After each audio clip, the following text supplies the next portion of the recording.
Mga volcanic material nga nagtig-a sa Tamburong Creek sa Castellana ginumpisa na nga makuha kag paggadalon sa Mount Kanlaon Natural Park. Nakatuto kay Ling Pedreso.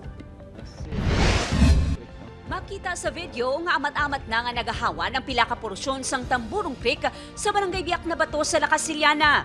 Ini matapos ginumpisa na sang LGU kag Penro ang pagpangkuha sang nagtig-a nga lahar nga halin pa sa paglupok sang Mount Kanlaon.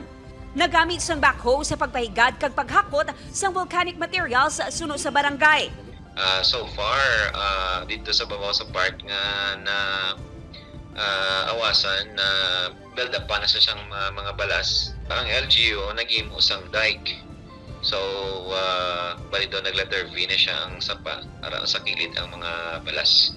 Ang mga matipon nga volcanic materials hakuton kag dalon sa compound sang DNR sa Mount Kanlaon Natural Park. Dito anay temporaryo nga ipahamtang ang mga ini samtang wala pa sang permit. Ginapreparahan Manila ang lugar nga pahamtangan bangod ako ang volume sa materyales nga kuwaon sa creek. Nakatadamo ito ang volume.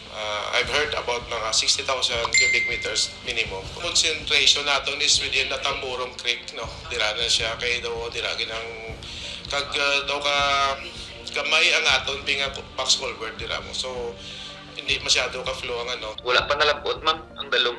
So para pa lang sa tunga-tunga. Way pagani na tunga ang so ang amon gidya gusto is damo gidya tani. Nagpaina ang probinsya sang 1 million pesos nga pondo para sa gatong sang dugang heavy equipment nga ipadala sa lugar.